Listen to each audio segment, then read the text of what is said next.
Démêlé avec la justice, retrait de Joe Biden, arrivée d'une nouvelle opposante, sondage d'abord défavorable. C'est une campagne exceptionnelle, absolument sans précédent dans l'histoire des États-Unis. Récit de la campagne la plus difficile jamais menée par Donald Trump.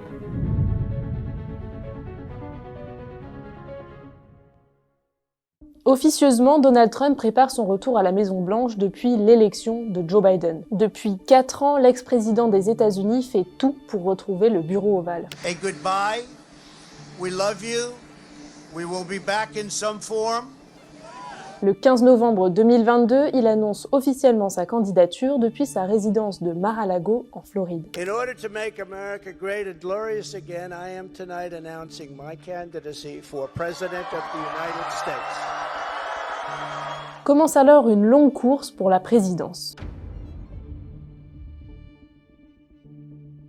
La première étape pour Donald Trump, c'est l'investiture par le Parti des Républicains. Le vote doit se tenir à la Republican National Convention à Milwaukee, dans le Wisconsin. Mais voilà, Donald Trump est empêtré dans plusieurs affaires judiciaires. Les documents classifiés retrouvés à son domicile, des pressions électorales en Géorgie en 2020 ou une fraude fiscale à New York. Donald Trump décide d'en faire une marque de fabrique de plus. I'll tell you what, I've been investigated more than the great Alphonse Capone. Did you ever hear of Al Capone, the gangs? Le 30 mai, il est condamné pour tous les chefs d'accusation dans l'affaire Stormy Daniels. This was a rigged, disgraceful trial. The real verdict is going to be November 5th by the people.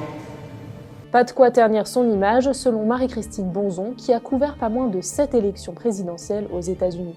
Il a, notamment en ce qui concerne les inculpations et les procès, il a inscrit ça dans son message de base, de son message d'origine. Je suis un candidat anti-establishment. Trump a toujours été porté par des évolutions profondes dans la société américaine. Et l'une des évolutions profondes dans la société américaine qu'il a portée en 2016 et qui porte sa candidature à chaque fois qu'il se présente, c'est ce fossé grandissant entre gouverné et gouvernant. Cette méfiance grandissante entre une bonne partie des Américains et leurs élites politiques, économiques et médiatiques.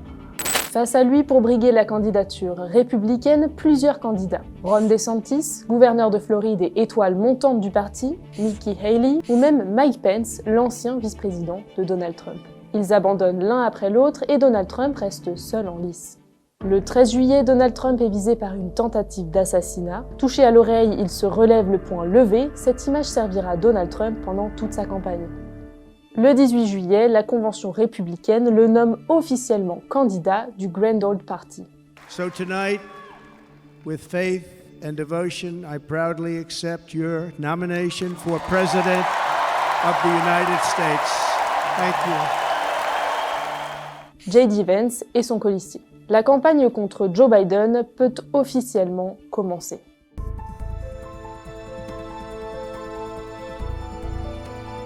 Pour Donald Trump, la bataille est gagnée d'avance. En juin, les deux adversaires s'étaient affrontés lors d'un débat sur CNN. Joe Biden montrait alors des signes de faiblesse. Eligible for what I've been able to do with the COVID, with dealing with everything we have to do with. Look, if we finally beat Medicare. Sous la pression de son entourage, Joe Biden finit par se retirer de la course le 21 juillet. Je pense qu'il est dans l'intérêt de mon parti et du pays que je me retire et que je me concentre uniquement sur l'exercice de mes fonctions de président jusqu'à la fin de mon mandat. Un sacré revers pour Donald Trump.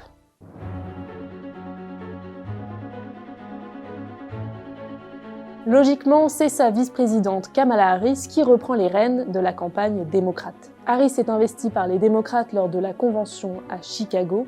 I am thrilled to reaffirm Kamala Harris as the Democratic nominee for President of the United States. Tim Walz sera son colistier. Toute la campagne orchestrée par le républicain devient alors obsolète.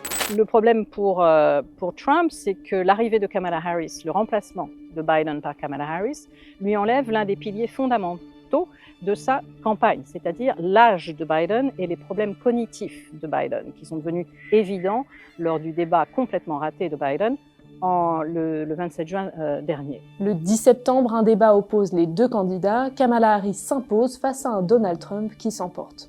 In Springfield, They're eating the dogs, the people that came in. They're eating the cats. They're eating the pets of the people that live there. Il refusera alors tout autre débat. Ça a été un moment, je crois, assez clé parce que le débat était évidemment important et par la suite, donc, il y a eu le recalibrage. Donald Trump finit par trouver une stratégie plus payante face à Kamala Harris. Il se base sur le fait que Kamala Harris a été une vice-présidente extrêmement impopulaire, probablement l'une des plus impopulaires de l'histoire des États-Unis, et que le bilan de l'administration Biden-Harris, et c'est Biden et Harris qui ont décidé de l'appeler ainsi, que ce bilan est rejeté par les 2/3 des Américains sur les très très grands dossiers qui dominent la campagne depuis longtemps, c'est-à-dire l'économie, l'inflation, l'immigration illégale et la crise historique qui se déroule à la frontière sud des États-Unis, dans une moindre mesure la criminalité.